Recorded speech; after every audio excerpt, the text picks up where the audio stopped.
오늘 우리에게 주시는 하나님의 말씀은 사도행전 28장 16절에서 31절까지의 말씀입니다. 한 절씩 교독하겠습니다. 우리가 로마에 들어가니 바울은 자기를 지키는 한 군사와 함께 따로 있게 허락하더라. 사흘 후에 바울이 유대인 중 높은 사람들을 청하여 모인 후에 이르되, 여러분 형제들아, 내가 이스라엘 백성이나 우리 조상의 규모를 백척한 일이 없는데 예루살렘에서 로마인의 손에 죄수로 내어준 바 되었으니, 로마인은 나를 신문하여 죽일 제목이 없으므로 놓으려 하였으나 유대인들이 반대하기로 내가 마지못하여 가이사에게 호소함이요 내 민족을 송사하려는 것이 아니로라. 이러함으로 너희를 보고 함께 이야기하려고 청하였노니 이스라엘의 소망을 인하여 내가 이 쇠사슬에 매인 바 되었노라. 저희가 가로되 우리가 유대에서 내게 대한 편지도 받은 일이 없고 또 형제 중 누가 와서 내게 대하여 좋지 못한 것을 구하든지 이야기한 일도 없느니라. 이에 우리가 너의 사상이 어떠한가 듣고자 하노니 이 파에 대하여는 어디서든지 반대를 받는 줄 우리가 알미라 하더라.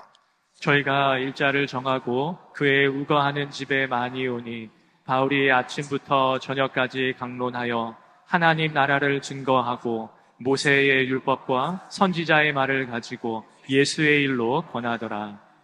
그 말을 믿는 사람도 있고 믿지 아니하는 사람도 있어 서로 맞지 아니하여 흩어질 때에 바울이 한 말로 일러 가로되, 성령이 선지자 이사야로 너희 조상들에게 말씀하신 것이 옳도다.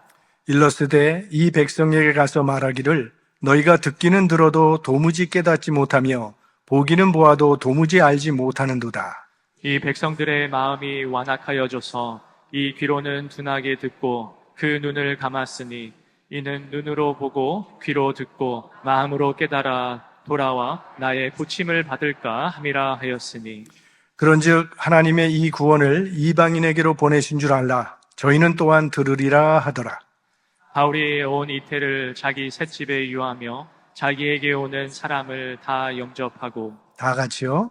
담대히 하나님 나라를 전파하며 주 예수 그리스도께 관한 것을 가르치되 그 많은 사람이 없었더라. 아멘. 드디어 사도행전 마지막 시간입니다. 2024년 8월에 시작해서 1년 6개월 동안 사도행전을 통하여 교회의 본질적 사명이 무엇인가를 함께 살펴보았습니다. 바라기는 우리 교회가 교회의 본질적 사명을 충실히 감당하는 그런 사도행전적 교회가 되기를 원합니다. 자, 오늘은 바울이 드디어 그렇게 가길 원했던 로마에 도착한 이야기입니다. 이 사도행전은 오직 성령이 너희에게 임하시면 너희가 권능을 받고 예루살렘과 온 유대와 사마리아와 땅끝까지 이르러 내 증인이 되리라고 하신 주님의 말씀이 실제로 어떻게 이루어지는지를 보여주는 그런 책입니다. 복음은 예루살렘에서 시작해서 유대로, 사마리아로, 그리고 안디옥으로 퍼져나가더니 바울을 통해서 헬라 세계에 전파되었고 마침내 그 세계의 중심지인 로마에까지 이르게 되었습니다. 본문은 로마에 도착한 사도 바울의 마지막 사역과 그의 생활을 보여주고 있습니다. 16절 말씀을 보면 우리가 로마에 들어가니 바울은 자기를 지키는 한 군사와 함께 따로 있게 허락하더라. 그러니까 바울은 일반 죄수들처럼 감옥에 갇히지 않았다는 것입니다. 어느 정도의 자유가 허락되었다는 그런 말씀입니다. 실제적으로 바울은 새방을 얻어서 군인의 감시를 받았지만 그래도 제한된 구역 안에서 비교적 자유로이 말씀을 전할 수 있었습니다. 그 새방이 바울 인생의 마지막 선교 현장이며 교회였습니다.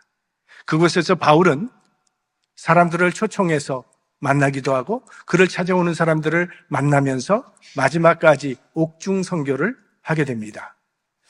감옥에 왔으면 이제는 그만했으면 쉬어도 될 텐데 바울은 멈추질 않습니다.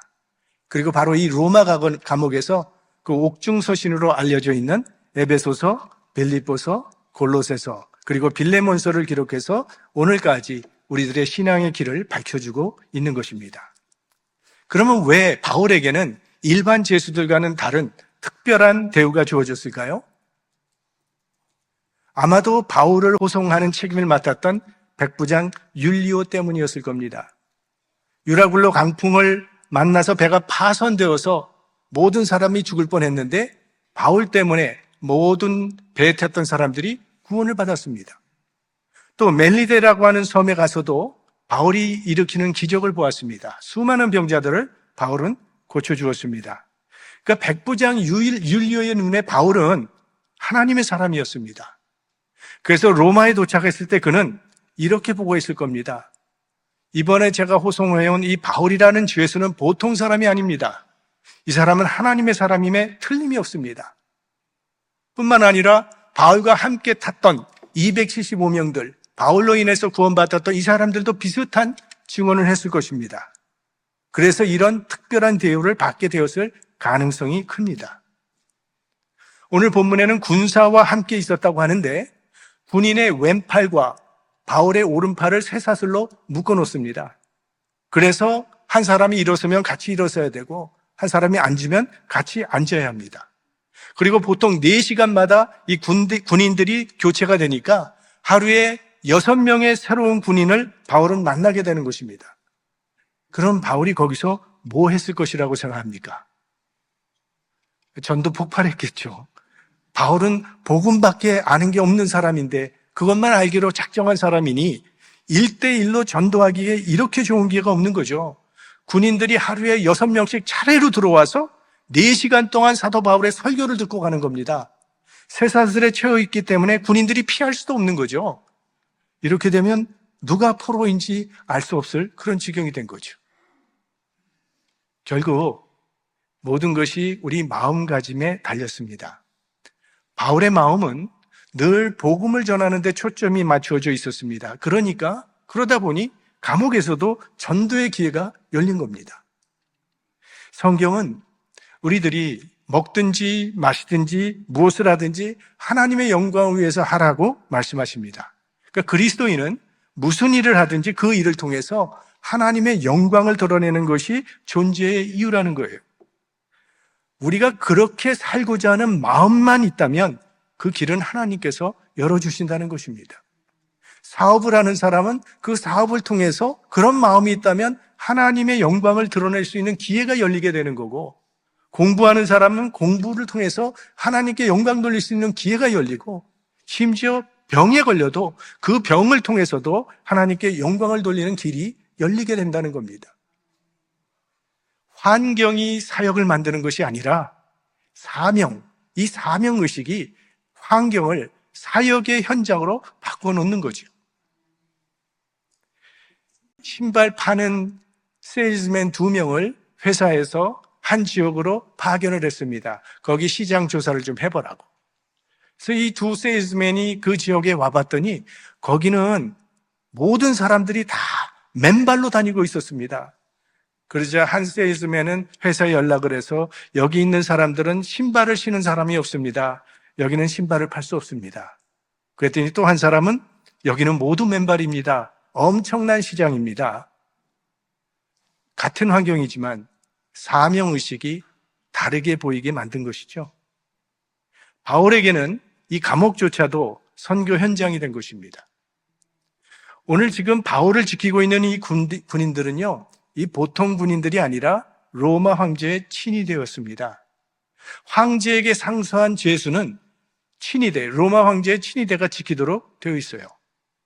우리가 아는 것처럼 이 황제는 늘 암살의 위험 속에 살았기 때문에 가장 신이 많은 사람들을 모아서 특수부대를 만들었는데 황제 한 사람에게 약 10,000명의 친위대가 있었다고 합니다.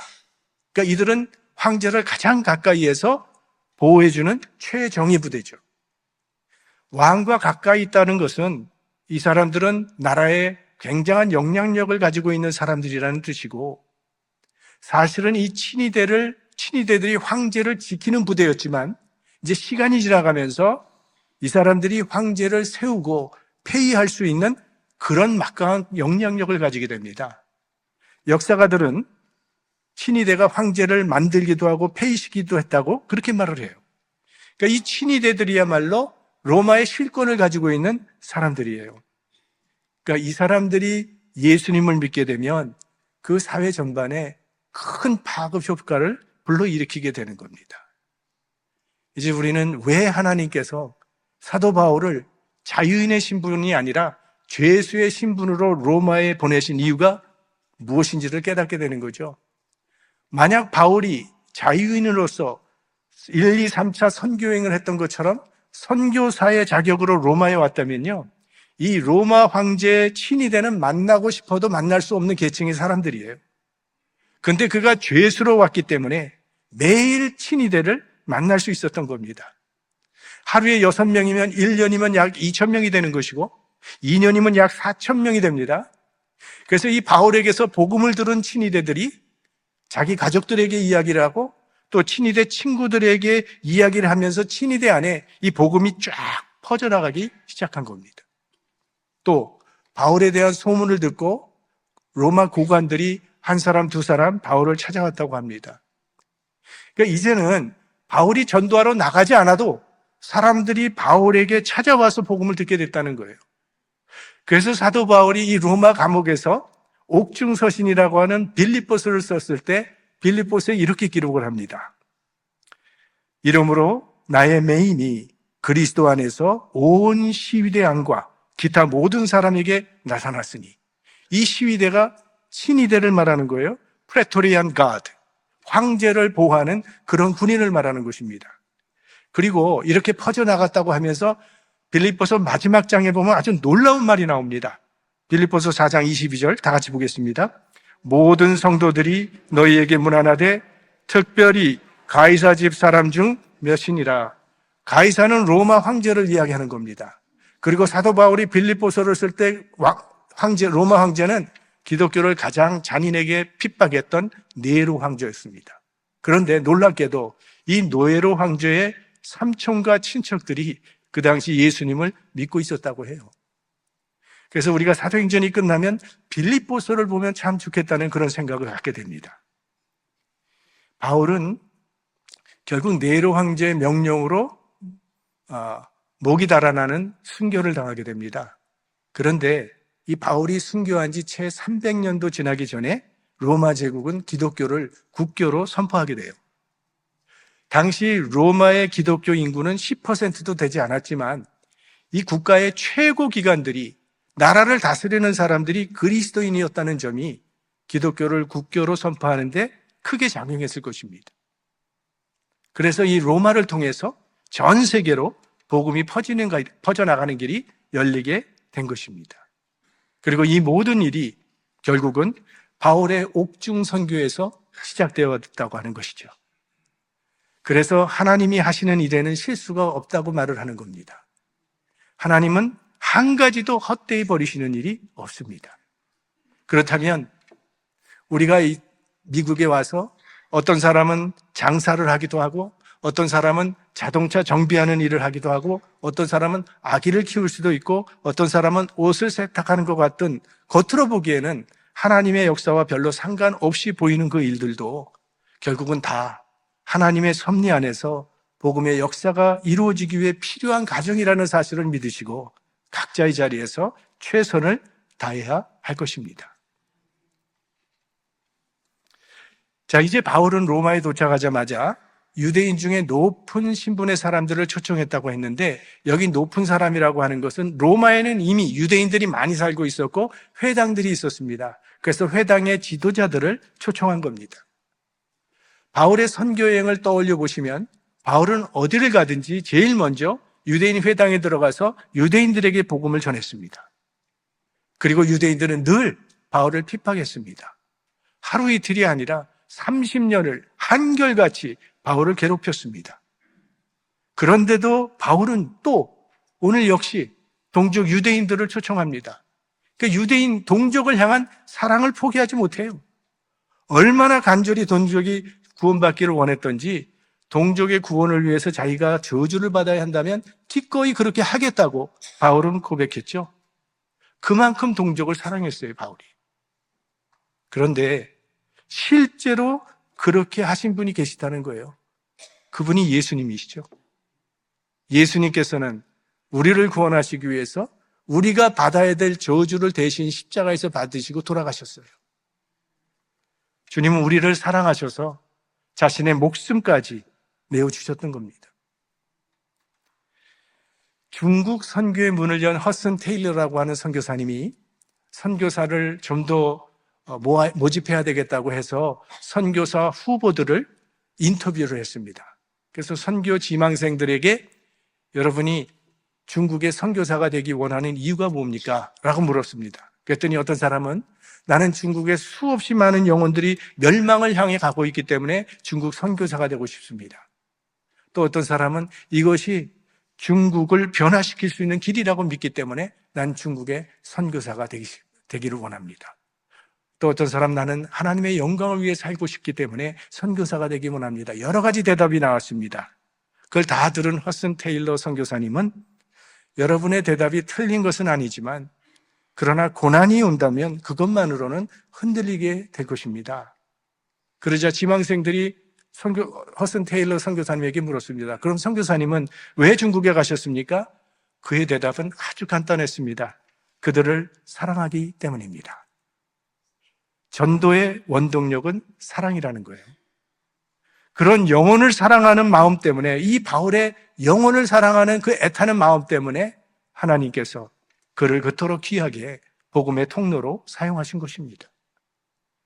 우리 심령에 잃어버린 영혼을 향한 애타는 사랑이 있다면 주님은 우리들도 복음의 통로로 사용하실 것입니다. 우리 안에 잃어버린 영혼을 향한 사랑이 회복되기를 소망합니다. 이제 바울이 유대 지도자들을 청해서 그들에게 복음을 전합니다. 20절 말씀 함께 보겠습니다. 이러함으로 너희를 보고 함께 이야기하려고 청하였노니 이스라엘의 소망을 인하여 내가 이 쇠사슬에 매인 바 되었노라. 여기 이스라엘의 소망을 위해서 내가 이 쇠사슬에 지금 매여 있는 것이라고 말을 하는데, 이스라엘의 소망이란 무엇입니까? 유대 민족이 오랫동안 기대하고 소원하던 메시아를 말하는 거예요. 근데 문제는 유대인이 기대하는 메시아와 예수님께서 보여주신 그 메시아의 모습이 달랐다는 데 있습니다. 유대인들이 기대했던 메시아는 영광의 메시아, 그 다윗 왕국 시대에 그 찬란했던 다윗 왕국, 군사적인 왕이요, 정치적인 왕, 이런 메시아를 유대인들은 기다리고 있었던 거죠. 그래야 로마로부터 해방도 될 수 있으니까. 그래서 십자가에 못 박혀 죽은 그 예수를 메시아로 인정할 수 없었던 거예요. 그런데 바울은 바로 이 십자가에 죽으신 그 예수, 그리고 부활하신 예수가 바로 성경이 말하는 그 메시아라고 선언합니다. 이 바울의 복음이 선포된 결과는 둘로 나뉘어지게 됩니다. 24절, 그 말을 믿는 사람도 있고 믿지 아니하는 사람도 있어. 그러니까 복음에 대한 반응이 두 가지로, 언제나 두 가지로 이렇게 나타납니다. 복음이 전파되면요, 믿는 사람도 있고 믿지 않는 사람도 있어요. 그게 현실입니다. 바울이 누굽니까? 기독교 선교 역사의 가장 위대한 선교사고 사도입니다. 그로 인해서 수많은 기적이 일어났고 지식으로는 최고의 석학이고 신약 성경의 절반을 이 사도 바울이 썼어요. 아니, 그런 사람이, 능력 있는 사람이 복음을 전하면 다 믿어야 할 것 같은데 그렇지 않습니다. 그래서 믿음을 하나님의 선물이라고 하는 거예요. 늘 말씀드리지만 여러분, 예수 믿게 된 거 가장 큰 복인 줄 아셔야 합니다. 이게 가장 큰 복이에요. 안 믿는 사람들, 안 믿는 이유가 있어요. 어떻게 믿게 하겠어요? 믿어지지 않는데 어떻게 믿겠어요? 근데 믿는 사람들은 누가 뭐래도 이게 믿어지는 거예요. 성경 이거 다 새빨간 거짓말이라고 해도 우리는 성경이 믿어지죠? 하나님께서 우리에게 믿음을 선물로 주셨기 때문입니다. 그러니까 우리가 전도를 했는데 상대가 믿지 않는다고 해서 내 잘못이라고 여겨서는 안 된다는 거죠. 믿는 일은 우리 마음대로 되는 게 아닙니다. 여러분, 심지어 하나님의 아들 예수님께서 복음을 전했을 때도 믿지 않는 사람이 있었어요. 그러니 우리는 오죽하겠습니까? 그래서 우리는 우리 할 일만 하면 되는 겁니다. 계속 씨를 뿌리는 역할을 하면 되는 거예요. 그리고 나머지는 하나님께 맡기는 것뿐입니다. 자, 이 유대인들이 바울의 말을 듣지 않고 이 복음을 거절했을 때 그들을 바라보는 바울의 시각이 어떠했는가 하는 것이 28절에 나옵니다. 같이 보겠습니다. 그런즉 하나님이 이 구원을 이방인에게로 보내신 줄 알라. 저희는 또한 들으리라 하더라. 바울은요, 유대인들이 복음을 믿지 않는 것을 보고 복음이 이방인에게로 가고 있는 것이라고 그렇게 해석을 했다는 거예요. 그러니까 안 믿는 사건을 통해서도 사도 바울은 그 속에 하나님의 섭리가 있다는 것을 깨달았습니다. 한쪽 문이 닫힌다는 것은 다른 문이 열리는 것을 의미하는 것이죠. 그것을 하나님의 섭리로 받아들일 수 있는 사람이 성숙한 신앙입니다. 그런 사람에게는 절망이 없어요. 성공해도 하나님의 뜻을 이루고 실패해도 하나님의 뜻을 이루게 됩니다. 건강해도 하나님의 뜻을 이루고 병에 들어도 하나님의 뜻을 이루게 돼요. 이 유대인의 전도의 문이 닫히니까 바울은 이제 로마 사람들에게 복음을 전했고 그로 인해서 기독교가 로마의 국교가 되는 기반이 마련되었습니다. 그래서 그 로마를 통해서 유럽이 복음이 전해지게 됐고 그 복음이 대서양을 건너서 미국으로 전해졌고 다시 태평양을 건너서 저 아시아의 작은 반도 한국이라는 땅에 전해졌기 때문에 지금 우리가 예수 믿는 사람이 된 것입니다. 이제 오늘 사도행전의 결론은 30절과 31절 말씀이에요. 우리 다 같이 한 목소리로 읽겠습니다. 바울이 온 이태를 자기 셋집에 유하며 자기에게 오는 사람을 다 영접하고 담대히 하나님 나라를 전파하며 주 예수 그리스도께 관한 것을 가르치되 그 많은 사람이 없었더라. 바울의 메시지는 두 가지입니다. 하나님의 나라와 예수 그리스도. 이 두 가지가 사도 바울이 전한 가장 중요한 메시지며 이게 성경의 핵심입니다. 첫째, 사도 바울은 하나님의 나라를 가르쳤습니다. 세상 사람들은 하나님의 나라가 있다는 사실을 모르고 이 세상이 전부인 줄 알고 있어요. 그러나 이 세상은 영원하지 않습니다. 사라질 것입니다. 하나님의 나라는 영원할 것입니다. 기독교의 핵심은 바로 이 영원한 하나님의 나라에 있는 것입니다. 그리고 둘째로 바울은 이 율법과 선지자들이 예언한 메시아가 바로 예수님이라고 증거합니다. 그러니까 이 구약 성경은 예수 그리스도를 증거하는 책이라는 그런 말씀이죠. 하나님의 나라와 예수 그리스도, 이 두 주제는 서로 다른 내용이 아니라 연결되어 있습니다. 예수 그리스도께서 이 땅에 오심으로 하나님의 나라가 세상에 시작되었어요. 그래서 예수 그리스도를 받아들이면, 예수 그리스도를 영접하면 그 사람 속에 하나님의 나라가 임하게 됩니다. 내 영혼이 은총 입어 중한 죄짐 벗고 보니 슬픔 많은 이 세상도 천국으로 화하도다. 내 마음속에 임한 하나님의 나라를 찬양한 것이죠.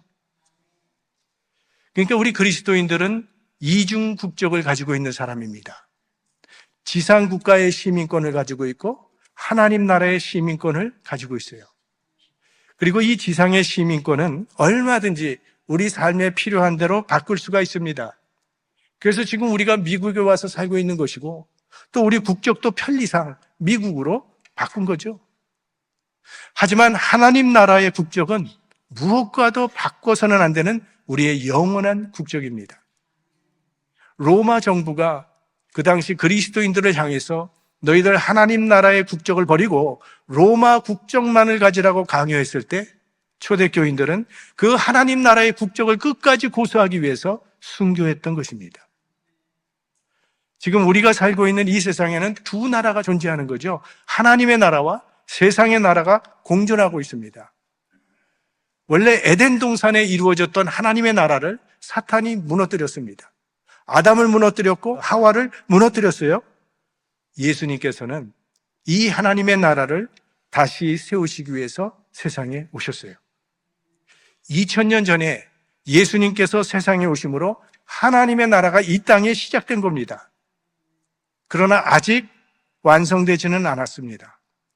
그래서 예수님께서 우리에게 기도를 가르치실 때 하늘에 계신 우리 아버지여 이름이 거룩히 여김을 받으시오며 그 다음에 나라의 임하옵시며라고 기도하라고 가르치셨던 것입니다.